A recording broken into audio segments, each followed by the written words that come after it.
jimat paling sekti sing enek ning negara Ngamarta. Sing ajeng maringke sinten Jinuwun? Sing arep maringke marang aku kuwi Raden Werkudara. Oh yo. Adik wis pindah.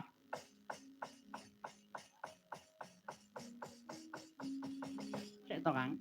Mundur sik aku ora krungu mau ngomong apa aku ora krungu. Sik. Alon-alon iki. Nyuwun pangapunten, Den.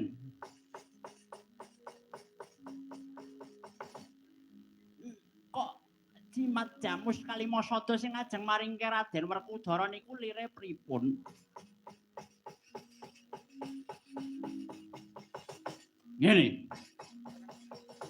Raden Werkudara bakal maringke jamus jimat Kalimasada ning kudu nganggo paseksen. Tegese kon nyekseni sithike wong 500 kon milih sing ampuh-ampuh. Kuwi tegese piye kuwi? Oh. Repot iki. Niku tegese sampean ditantang mlek-mlekan. Tiyang Ngamarta niku mboten enten sing gawe tatu jroning ati tiyang wonten tiyang Ngamarta niku mboten enten. Sampeyan ditimbali golek wong 500 sing ampuh-ampuh tur nggawa gaman. Nggih to? Banjur karepmu piye? Ngene manut kula mending mantuk. Dasare sore nyetir bis nyang Palur gek golek soto Palur. Ramemper. Aku panggah waning kempun. Nek diukur niku sampean nek kalih Werkudara, aja to mung Werkudara. Pranakane Werkudara wae pun kalah jenengan. Anake Werkudara iki pira?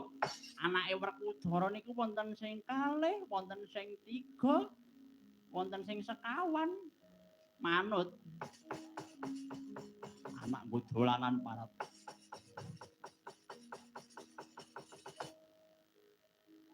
Yen pancen Werkudara sekti mandraguna kono golek mungsuh marang aku ora sah gawe sesuwen. Dimbo kok. Kula timbalane karang dawuh Kakang Prabu. Sawe gakno Prawadya Bala kon mlumpuk ana ning tengahing alon-alon Ngamarta. Yen pancen menika kendhakipun Yen Koko Prabu kula ngestokaken dawuh Koko Prabu.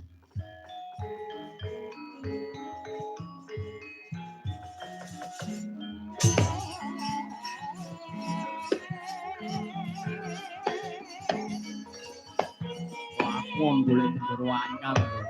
Iya iki. Kandhane angel lah ya. Ya.